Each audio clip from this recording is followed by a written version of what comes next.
такому темпі, в якому працює уряд, жоден бізнес не працює. І в такому постійному стресі, під таким великим тиском чоловіки, їм було важко дивитися мені в очі. Вони мені не могли відмовити, Боже, як я буду це реально робити? Для агрономів Керну це злам шаблон. Зайшла в команду Олексія Соболєва. Україна фактично перезапускається заново. Ми просто маємо більше про себе говорити. Ми є держава. Це «Між рядками» з Ольгою Дьяковою. Тут зустрічаються люди, які змінюють Україну на краще. Підприємці, митці, лікарі, візіонери. Ми говоримо глибоко, відверто і без сценарію. Не про те, що видно, а про те, що між рядками. Вітаю, я Ольга Дьякова, і ви на моєму каналі «Між рядками». Сьогодні у мене в кріслі жінка, яка працювала в Офісі прем'єр-міністра, керувала однією з провідних комунікаційних агенцій. За її плечима executive position в міжнародних корпораціях. Вона просувала великий український спорт в Європі. І зараз вона є радницею міністра економіки з міжнародного партнерства. Одразу скажу глядачу, що чесно, Катерина Співакова є моєю колегою, моєю подругою. Вона в Advisory Board Impact Force, де є я співзасновницею. І я не буду робити вигляд, що ми з тобою познайомилися зараз. І ми знаємо одну дуже довго, і я давно хотіла поговорити з нею на камеру. Не тому, що її немає у кадрі, її знає весь світ, і завдяки її професійній діяльності про Україну знає весь світ. А тому що коли ти у кадрі, ти завжди говориш про державу, країну, компанії, досягнення, але не про тебе. І я дуже хочу поговорити сьогодні саме про тебе. Катерина, привіт. І моє перше питання до тебе. Скажи мені, що ти робила сьогодні о 8 ранку? Просто реально, що саме? Сьогодні неділя, ми записуємося в неділю, я зранку прибрала вдома. Як правило, о 8 ранку я завожу дитину в школу і потім їду в офіс працювати. Скажи мені, будь ласка, тоді одразу будемо, я зрозуміла, все одно ти знаходиш час бути просто вдома жінкою. Ти прибирала, це твоя медитація вихідного дня? Прибирала в саду або в домі? В саду мене знесло вітром сьогодні, тому я прибирала в будинку, чи засипала градом. Катерино, ми звикли думати, що Офіс прем'єра – це люди, які призначаються не просто так, а там треба потрапити, лобіюватися, а взагалі за лаштунками. Як це дійсно працює, як це все влаштовано? Я можу сказати, як у мене було, я не знаю про багато кейсів.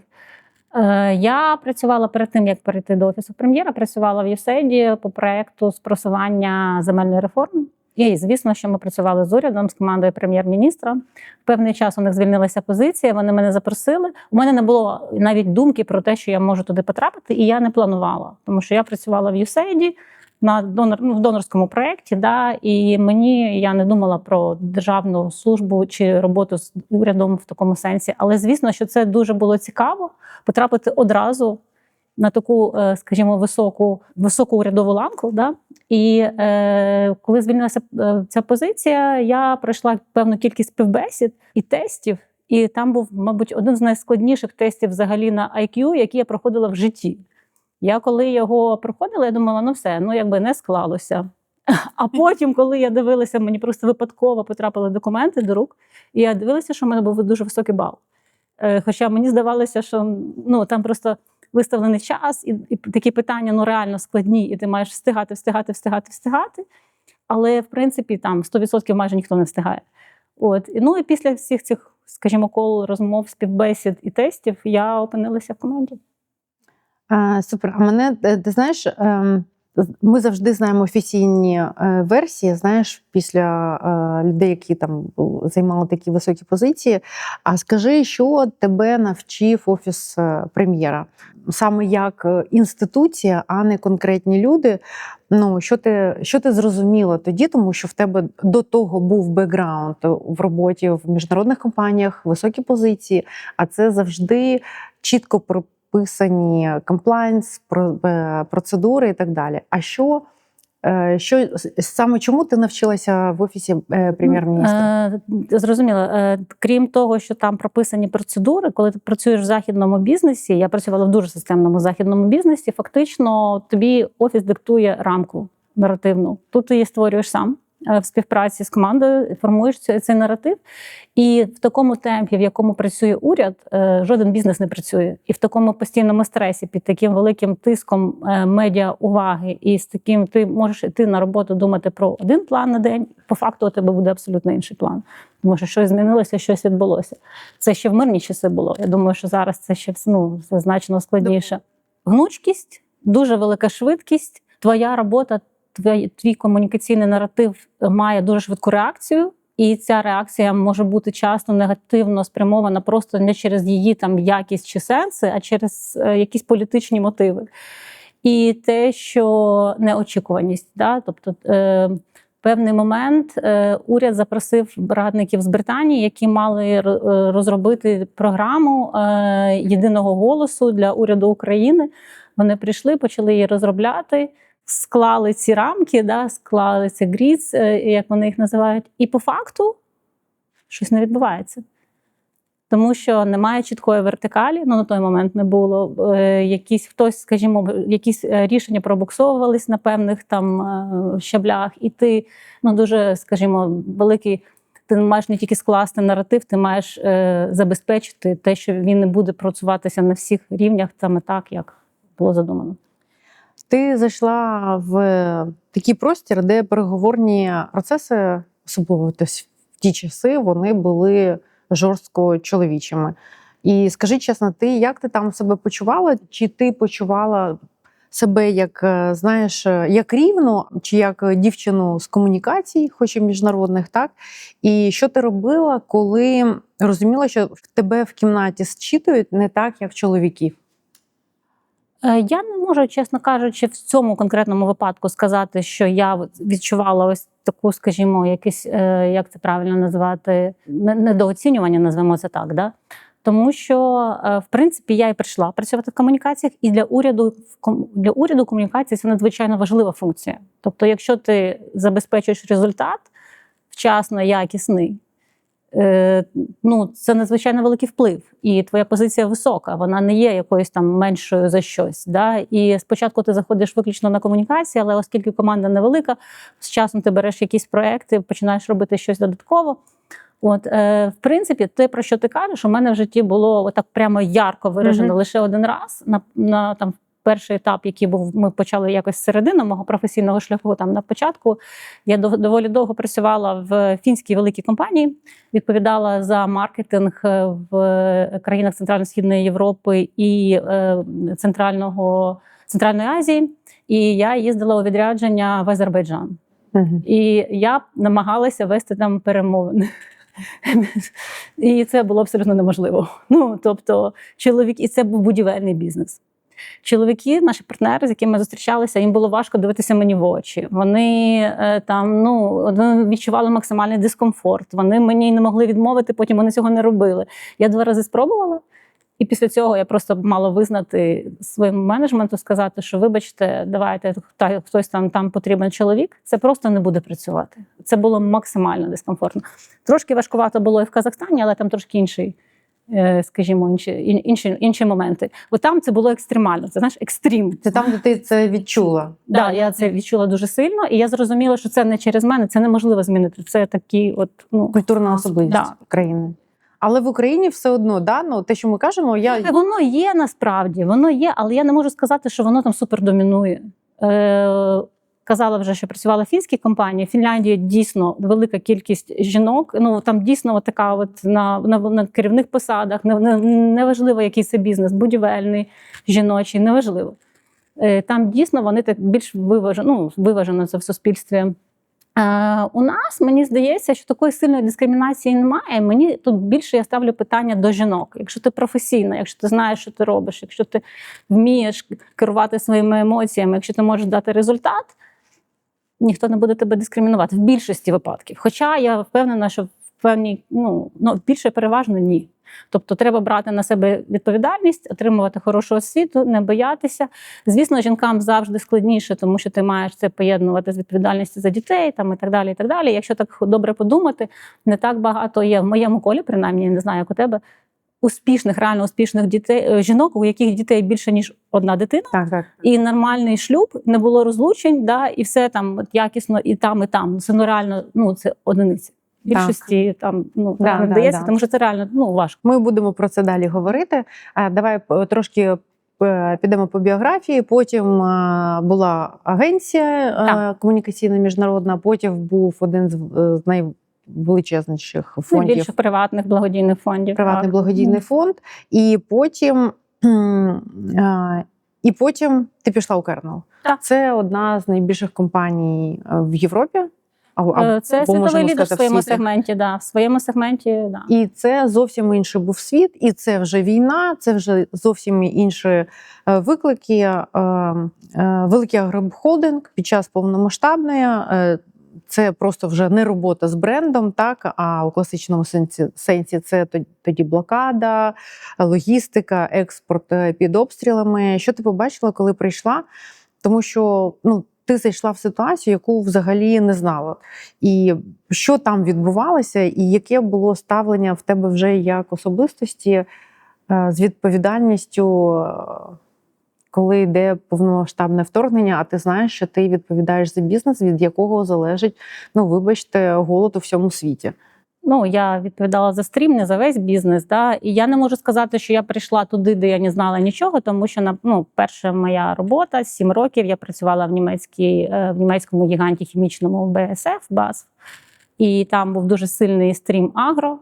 І це не те агро, яке в агровиробництво, це забезпечення певними продуктами аграрного сектору, але все ж таки я вже знала деякі асоціації. Це я не була там чужою. Я зайшла, я вже когось знала, я розуміла плюс-мінус, як воно працює. Я коли прийшла, то, в принципі, вже відкрився зерновий коридор, почав рухатися, але росіяни його дуже активно блокували. Він не працював так, як було задумано від початку, і моєю задачею було в першу чергу привертати увагу світової спільноти до того, що все не відбувається так, як було домовлено, і це знову ж таки має вплив на весь світ. Я робила це в різний спосіб і через міжнародні медіа, які дуже велику увагу цьому приділяли. Постійно були ефіри, кожного дня були якісь запити.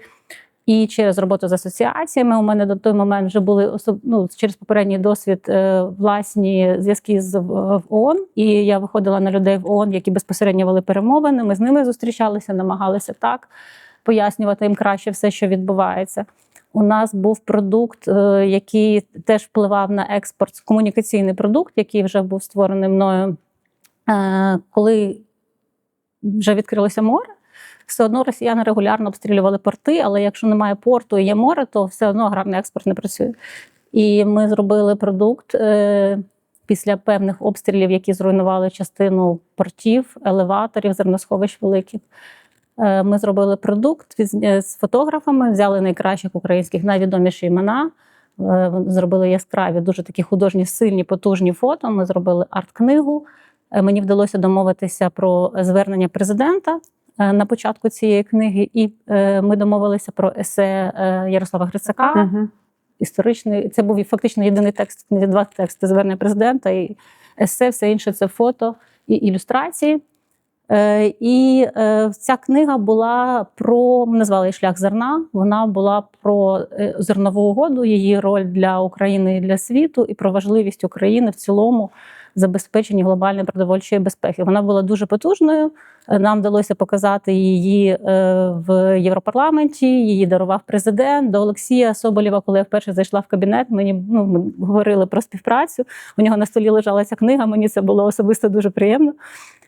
Вона сильна, вона виставлялася багато де. Вона, до речі, отримала премії від книжкового арсеналу. Я нагадаю, що це корпоративне видання, брендоване, тобто воно не замислювалося як арт.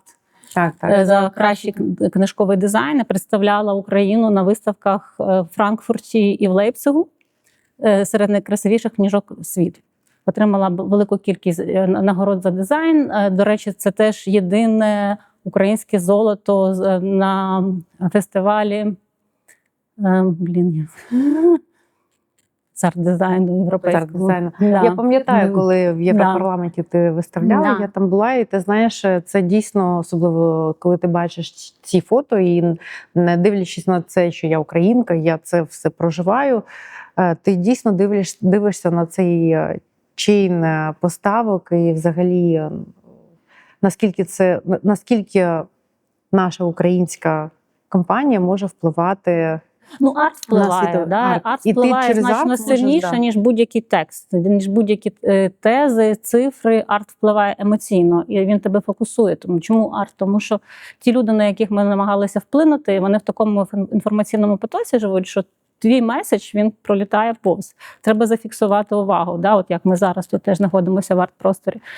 І арт впливає дуже сильно, і тому це треба використовувати, і це сильний, потужний інструмент. Але давай я тебе поверну від цих всіх досягнень. Все ж таки, агробізнес – це класично, традиційно, особливо в Україні, великий агробізнес – це виключно чоловічий, найчоловічіший світ з усіх. Трейдери, фермери, логістичні директори. Як ти себе відчувала як жінка? Тому що ти здобула величезні, я рахую, що ти дуже багато зробила для українського агробізнесу, але все ж таки, як ти там почувалася як жінка?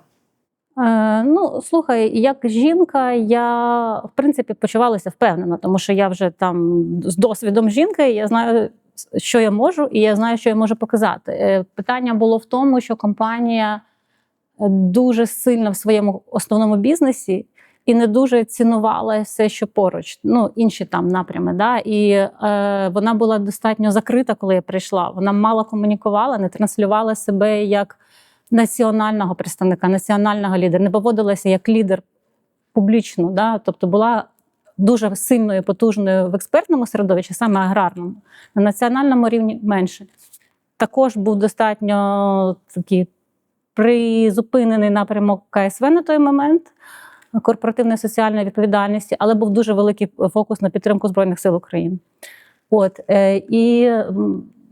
Я бачила свою задачу в тому, щоб зафіксувати компанію там, де вона є, через ту роботу, де вона має право бути і мала би бути, через ту роботу, на яку я впливаю. І фактично ось це було важко пояснити, що довести, що репутація захищає, репутація допомагає, репутація просуває. Більше це функціональне, ніж жінка, не жінка. Цікаво. Тоді давай перейдемо мед мінних полів. Це проєкт, який отримав перше в історії України золото Канських львів. І ідея, якщо коротко, мед з замінованих полів, які не можна орати, але бджоли туди долітають. Ви зробили мед і почали надсилати його дипломатам, як спосіб перевернути увагу до розмінування, взагалі до нашої трагедії. Так? А розкажи, по-перше, звідки це взялося? Як ти почула вперше цю ідею? Я думаю, ти не знаю, що ти подумала, геніально чи божевілля?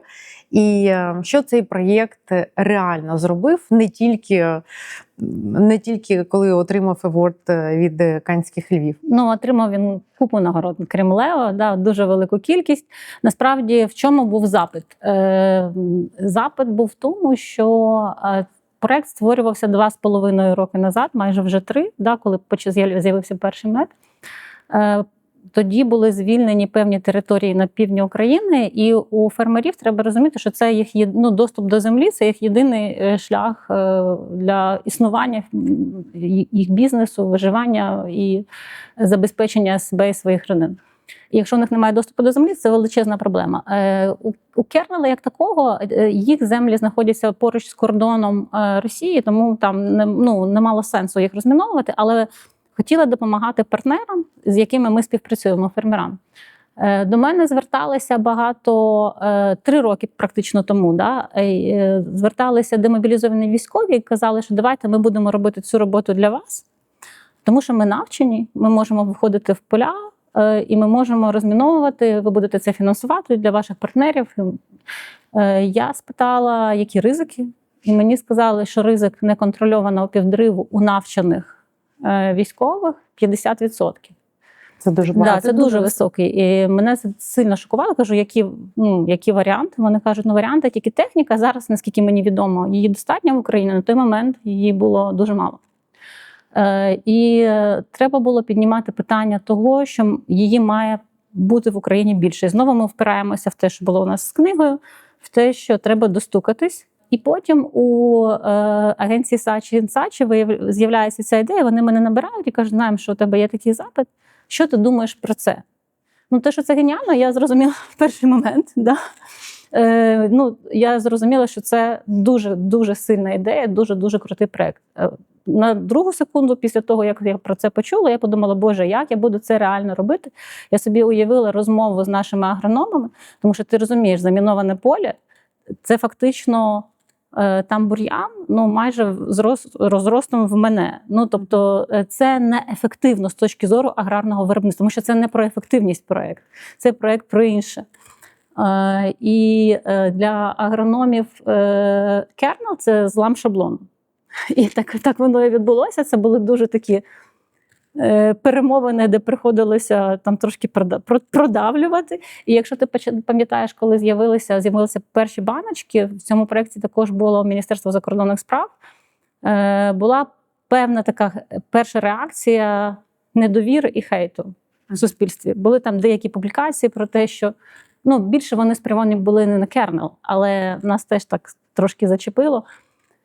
Про те, що це проєкт, який не має сенсу. І ті найбільші хейтери, які були спочатку, коли він почав збирати всі нагороди, у нього ж не один Канський лев.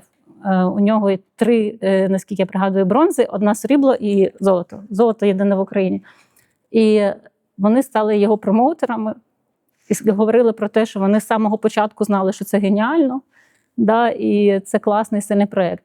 Що він робить? Він зараз переріс в партнерства в Європі, в Сполучених Штатах з виробниками різної продукції харчової, косметичної, з добавками меду. Крім того, що він продається на аукціонах, він збирає гроші на розмінування через United24. Клас. Да, а слухай, тут якраз ми можемо прийти трошечки, ми відхилимося від професійної нашої лінії. Це про те, що ти як особистість, як жінка, ти себе тестувала. І все-таки тобі твоє серце, твоя душа сказала, спробуй, але відчуй, що ти все ж таки все одно віддаєшся тому, куди тебе веде твоя місія життєва. Вірно, ми до цього підемо. Тобто ти відчула, що окей, це може не моє. Так, це не моє. Скажи мені, будь ласка, всі ці теми, вони переплетаються. Перше, це ціна публічності, тому що я знаю, що ти завжди є спікером на світових форумах, на сценах світових, і це завжди про те, за що ти відповідаєш, так? Це один напрям. Інше, ти завжди в чоловічих професійних світах. Вага кожного слова, коли за тобою стоїть компанія, міністерство, країна. 3 хвилі в кожній, і це обидві нитки. Що ти знаєш, що ти можеш сказати про цю ціну публічності? Тому що для жінки в Україні чого не знає там кожен чоловік-спікер, який виходить і говорить. Чи є? Дивись, по-перше, для мене ціна достатньо висока, тому що це частина професії, частина роботи, яку ти не можеш, це те, чим ти працюєш кожного дня. Але за своєю природою я, по суті, з народження інтровертивна людина. І я починала, коли я робила вибір професії, я починала свою кар'єру з маркетингу. Я була 17 років в маркетингу. І маркетинг не вимагає такої публічності, як комунікації.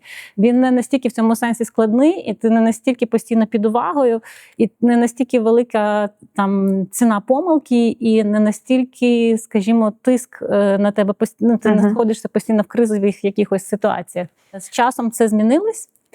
Якщо говорити про те, що я є голосом того, тієї інституції чи організації, яку я представляю, ну так.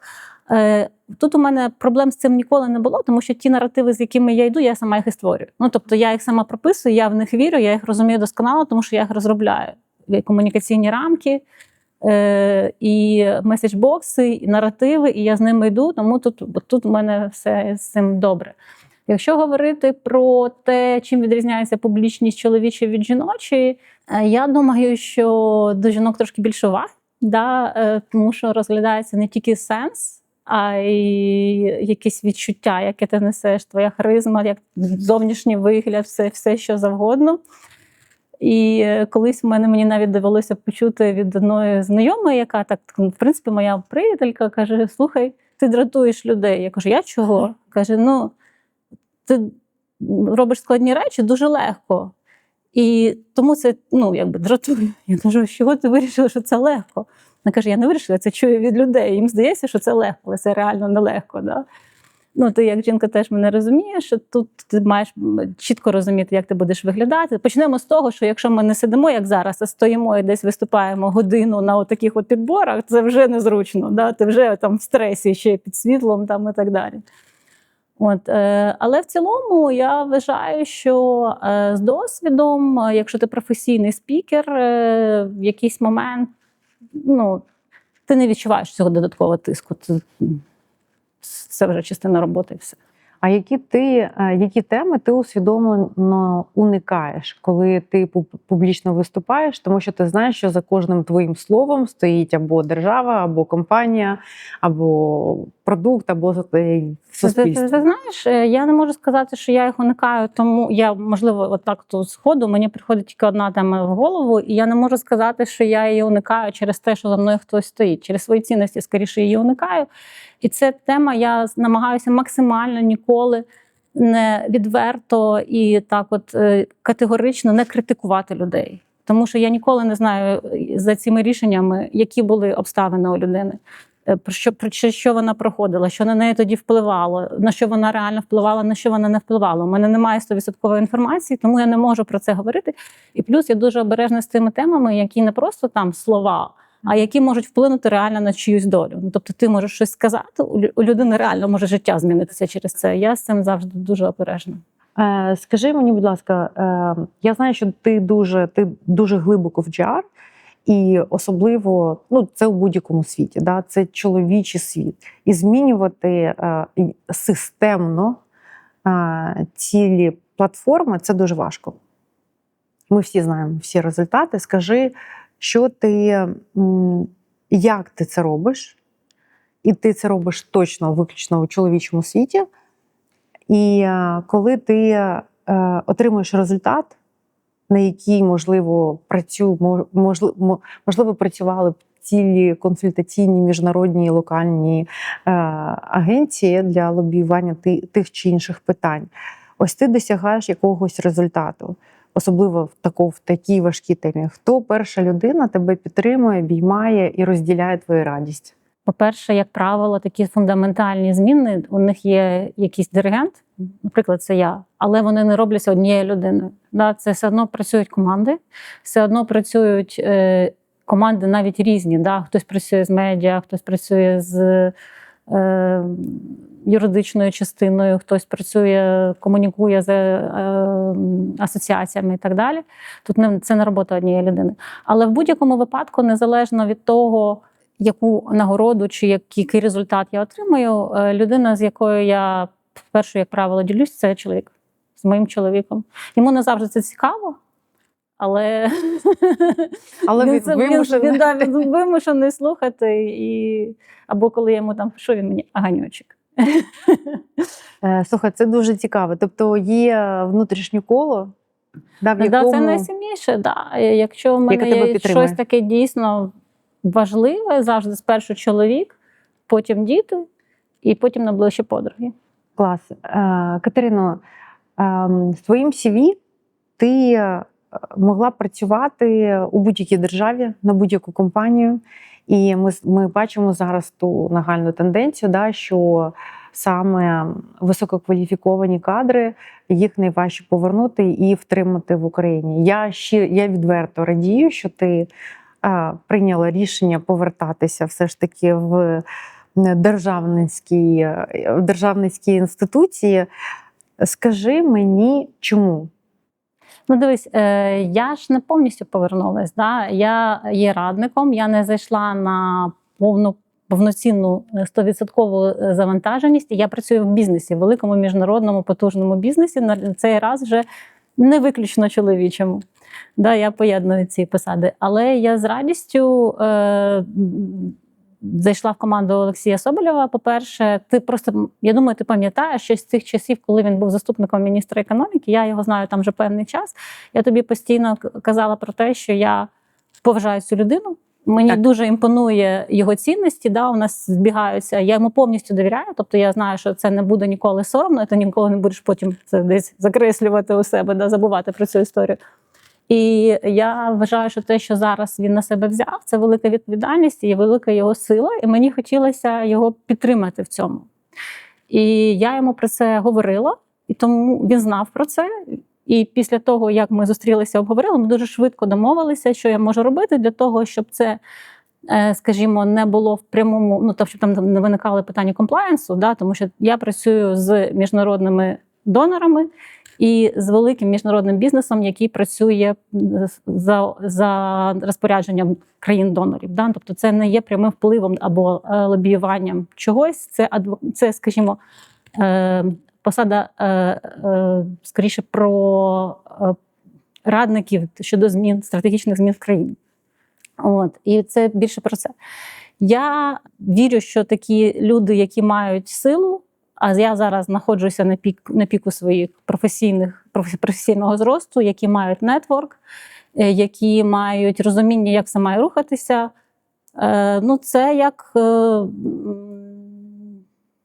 знаєш, хтось викладає, хтось створює ГО, хтось об'єднується в якісь спільноти, а хтось іде в уряд, кому що більше заходить, хто що краще вміє робити. Ми всі підтримуємо свою державу в той чи інший спосіб. Це мій спосіб, тому що я знаю, що я вмію створювати процеси, я вмію об'єднувати людей, я вмію тримати рамку, я вмію вирішувати складні питання, пов'язані саме от з міжнародною комунікацією, з взаємодією і так далі. Це дуже класно. Тобто ти знову ламаєш систему, реформуєш її. Я чиню. Або до мене поламали. Да, тому що ти одночасно зараз займаєш високу позицію в величезній, впливовішій, в одній з моїх улюблених компаній світу, і водночас ти радниця, да, і, до речі, яка вони не заперечували. адвокацію. Вони абсолютно це підтримували, сказали, що якщо ти встигаєш, ми... І це супер, тому що ти можеш тоді внести в саму систему державництва всі ці самі найкращі практики побудови міжнародних корпорацій. А скажи мені, є такі, як кажуть, державницький інстинкт, коли розумна людина знов і знов повертається туди, де могла б вона не бути. Тим паче, ну, державна служба – це завжди таке питання. Це повинно бути, мені здається, від серця, щоб йти туди і все реформувати і покращувати. Ти це в собі впізнаєш? Ну, 100%. Мене ж ніхто не змушував. Просто симпатія до міністра, як до людини, це недостатньо сильний фактор для того, щоб робити, скажімо, такі... Ну, це велике навантаження, це велика кількість постійних зв'язків з усіма. Да? Хтось знаходиться в Сполучених Штатах, хтось в Китаї, хтось знаходиться в Японії. Да? Це різні часові зони, ти маєш бути на зв'язку. Але це шалено, надзвичайно цікавий досвід, який ти не отримуєш фактично в жодній компанії. Це можливості бачити тут і зараз вплив, і це можливість нести стратегічні наративи України безпосередньо, і люди формують думку про країну через тих людей, з якими вони спілкуються. І якщо ти можеш, скажімо, з ними комунікувати і розповідати про свою державу те, що ти вважаєш за потрібне, у них так формується їх світогляд про твою державу. І для мене це надзвичайно важливо, тому що ідеологічно я вважаю, що Україна зараз, і вона це робить, рухається дуже активно до зміни парадигми від країни, яка стала жертвою абсолютно несправедливого вторгнення, да, не спровокованого нічим, до країни, яка є, скажімо, як українською правильно сказати, empowers. Ну, тобто, яка несе силу, підсилює інших, дає свої знання в інформаційних технологіях, які вистояли, в банківському секторі, який вистояв, приватний бізнес, який працює, підмітає скло після обстрілів і працює там в той же день чи на наступний день. Я не буду навіть говорити про Мілтек, тому що це і так зрозуміло і ясно, що це аграрна країна з технологіями номер 1 в світі. Да? Ну, тобто ось всі ці речі, в яких ми є драйвером, крім того, що ми там стійкі, що ми розуміємо цінність свободи, що ми здатні до об'єднання. Крім цього всього, у нас є, чому світ міг би у нас повчитися, тому що жити в тих умовах, в яких ми живемо зараз, і створювати те, що ми створюємо, це безпрецедентна наразі історія. Скажи, будь ласка, що ти бачиш в державі? В державі, я маю на увазі державоутворення, чого не бачать інші? І може ти можеш навіть сказати і заохочити людей, особливо жінок, мати силу і жагу йти і змінювати?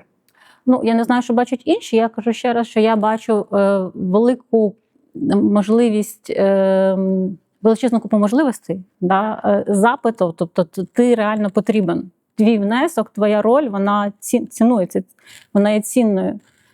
Зараз, до речі, незважаючи на те, що дуже велике навантаження тих людей, які працюють у владі, я бачу велику кількість десакралізації влади і велику кількість горизонтальних зв'язків, які дуже швидко працюють. Тобто взаємодія відбувається постійно, як на мене, мені здається, більше і краще, ніж раніше. Просто дуже, дуже складні умови, дійсно дуже складні умови зараз.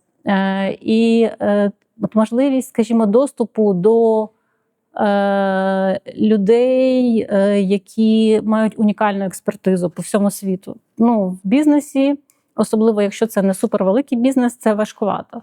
Тут ти отримуєш досвід надзвичайний. І ти звикаєш, в принципі, я не знаю, це, мабуть, не дуже добре, але ти звикаєш те, що ти там, тобто між твоїм життям і роботою взагалі, немає такого, що тут я працюю, тут я не працюю. Ти працюєш фактично постійно. Але коли це твоє, коли воно тебе підсилює і надихає, то воно тебе не виснажує. Тобто ти з цього, воно наше по колу. Так. А скажи, ти відповідаєш за взаємодію з міжнародними партнерами у відновленні України. Ти можеш прикласти це з офіційної мови? Що це означає на рівні твого робочого дня? Фактично, країни-донори, великі країни-донори створили донорську платформу, яка вважає за потрібне, і в цілому український уряд теж до цього рухається, до партнерств між державою і приватним сектором, тобто бізнесом. І держави призначили від кожної держави представників, які є CEO найбільших, найпотужніших компаній з донорських країн. Це технологічні виробники? Різні. А, наприклад, можеш...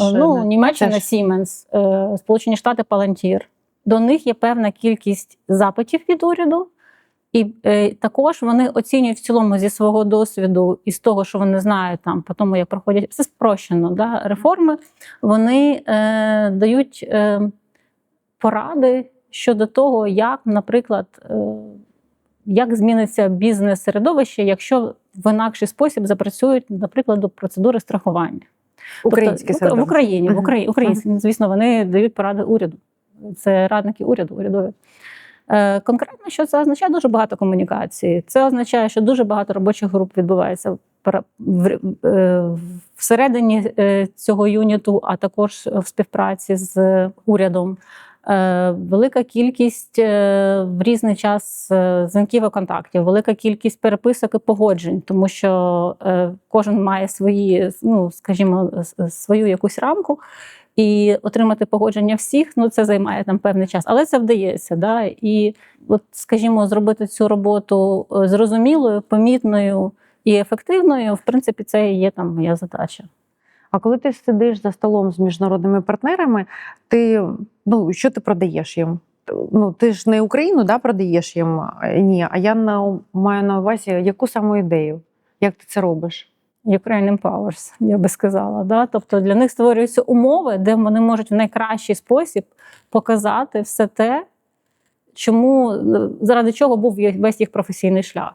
Да? Тобто це люди, які мають шалену експертизу, CEO надзвичайно потужних великих компаній, і вони можуть тут показати, тут і зараз дати результати для країни, яка, скажімо, зараз потребує їх уваги. Тобто тут безпосередньо бізнес-досвід, розуміння інвестиційного клімату, підкреслювання для урядів слабких місць, вузьких місць, що потрібно і як, скажімо, покращити для того, щоб більше було компаній, які будуть інвестувати навіть в війну. Зрозуміло, ти комунікуєш на перетині державної комунікації, бізнесу і міжнародної дипломатії протягом останніх років.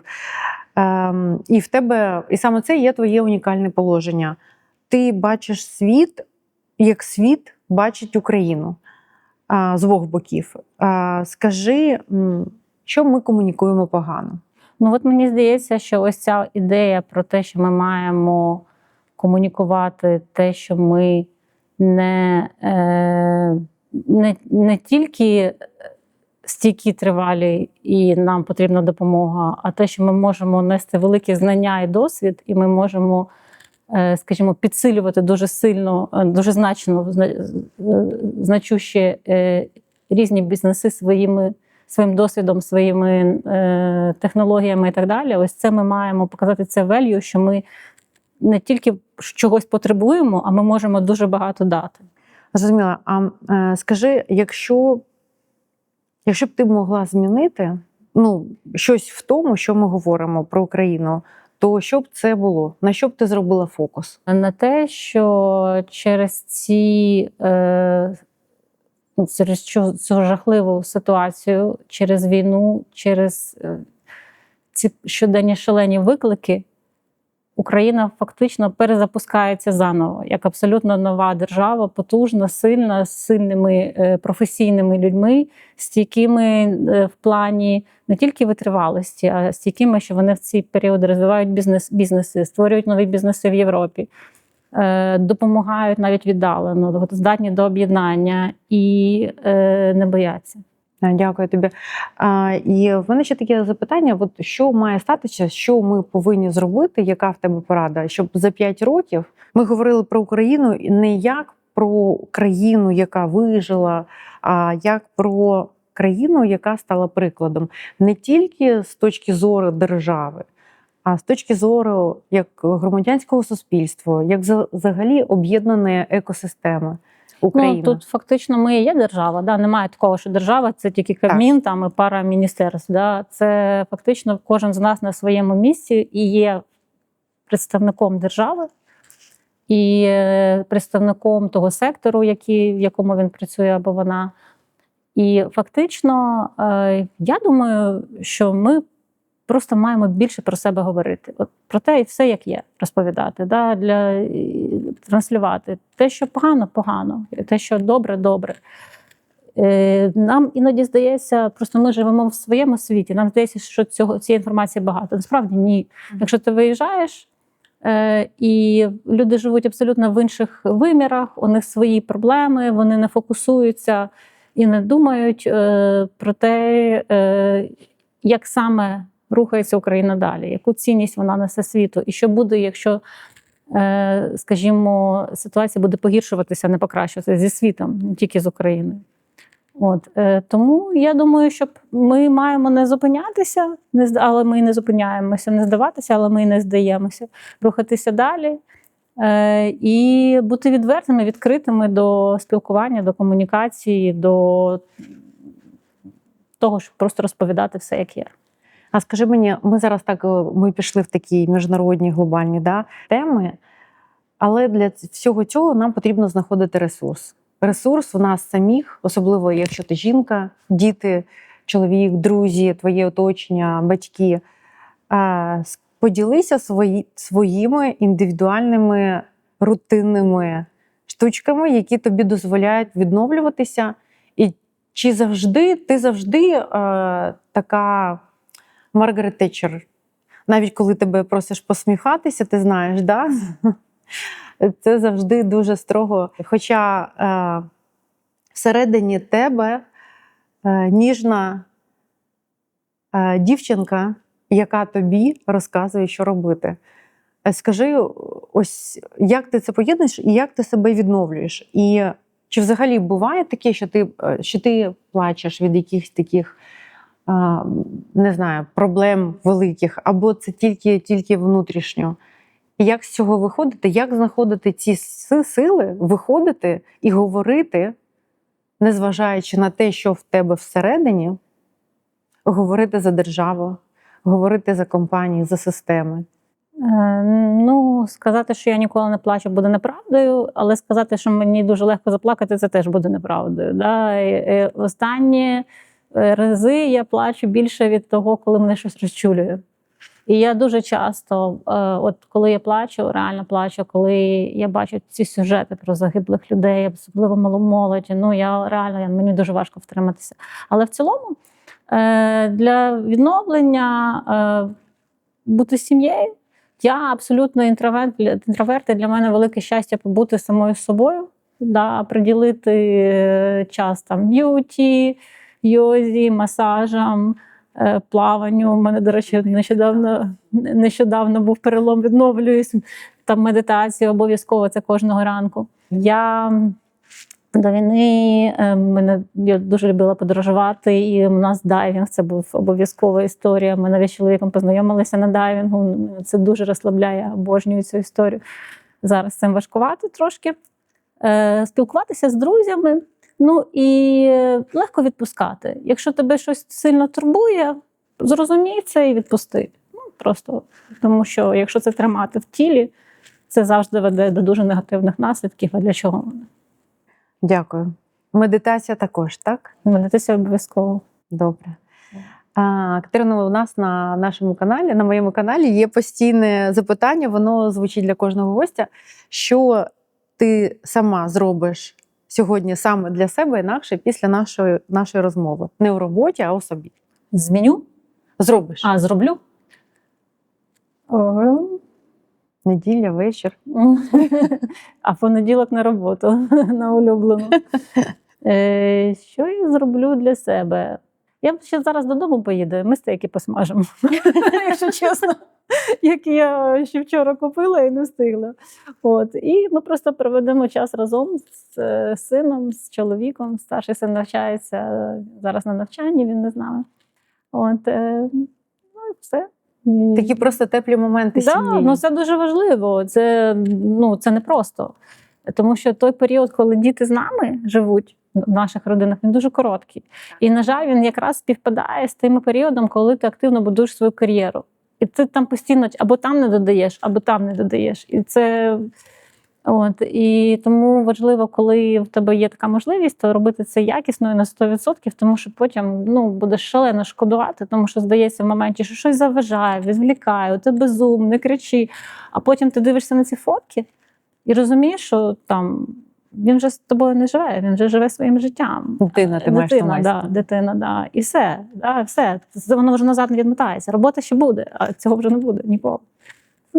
А як в такому ритмі, слухай, це теж дуже важливо. Да? Ми коли будуємо нашу кар'єру, так само, діти там, давайте, в мене важливі справи, чоловік, так, я потім з тобою на вечерю піду, тому що в мене теж щось важливе.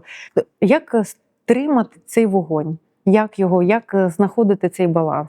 Особливо, коли ми дорослішаємо, знаєш, як зберегти ці відчуття, чи ці сенси не тільки з дітьми, а з чоловіками? Слухай, мають обидва хотіти. Якщо будуть обидва хотіти, для них це буде цінно, ціннісно, важливо, то знайдеться і час, і можливості, і бажання, і навіть в найтіснішому графіку. А якщо бажання не буде далі рухатися разом, то знайдеться мільйон причин, чому все заважає і чому нічого не відбудеться. Ну так. Дякую тобі за цю відвертість. І друга наша рубрика «3 речі, які змінили твій погляд». Книга, місце і людина. Книга, місце і людина. Людина – це, мабуть, мій старший син. Старший, тому що це перша дитина. Первісток. Да, первісток, да.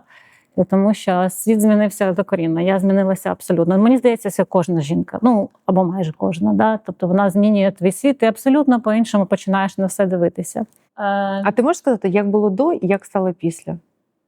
Ти була така елегантна, я Да. думала.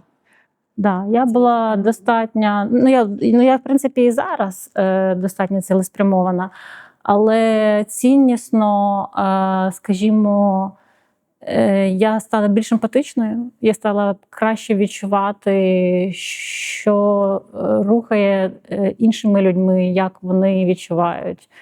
І причинно-наслідкові зв'язки, да, стали для мене більш важливими. Я стала більше відцінувати щирість, і я відчула, що я можу фактично все, тому що коли ти відповідаєш за цю маленьку дитину, ну, це твоя відповідальність. Тут вже не можеш вирішувати.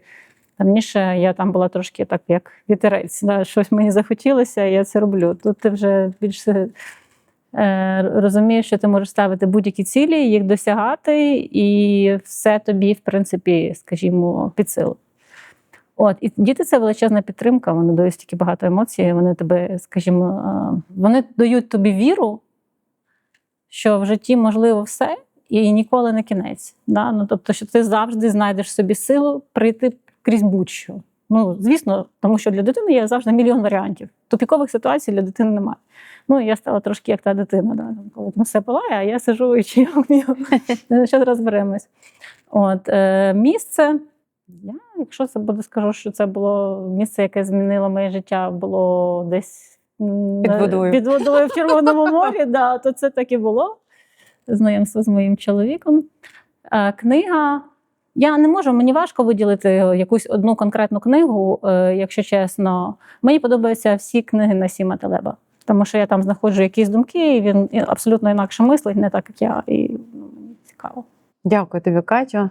Я слухала Катерину і думала ось про що. Ми звикли завжди вимірювати вплив людини голосністю. Хто частіше на сцені, хто частіше в камері, чи чий пост вище у стрічці. За цією логікою, хто не кричить, той не впливає. Катерина Співакова доводить зворотнє. Вона давно публічна, роками виходить на сцени, які мало кому доступні, але те, що її реально визначає, це не зі сцени. Це проєкти і твої досягнення, які після тебе залишаються. Це мед замінованих полів, це книжка про шлях зерна, це всі ці нагороди, які вперше Україна отримала. І саме головне – це ці, як ти сказала, горизонтальні взаємозв'язки з міжнародними партнерами, на яких тримається відновлення країни. І саме твої комунікаційні рішення, які міняють те, як Україну читає зараз світ.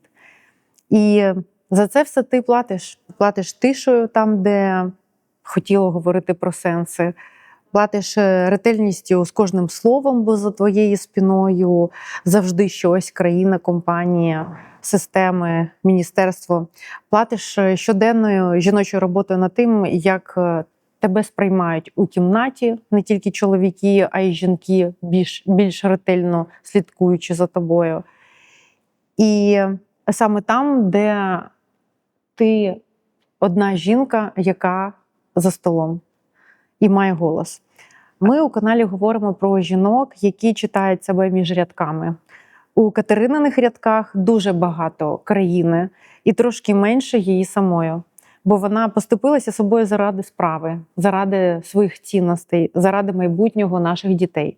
І сьогодні я попросила її повернутися у свій рядок, і я дуже тобі вдячна, що ти повернулася. Катерина, дякую, а ви підписуйтесь і до наступного епізоду. Дякую. Дякую.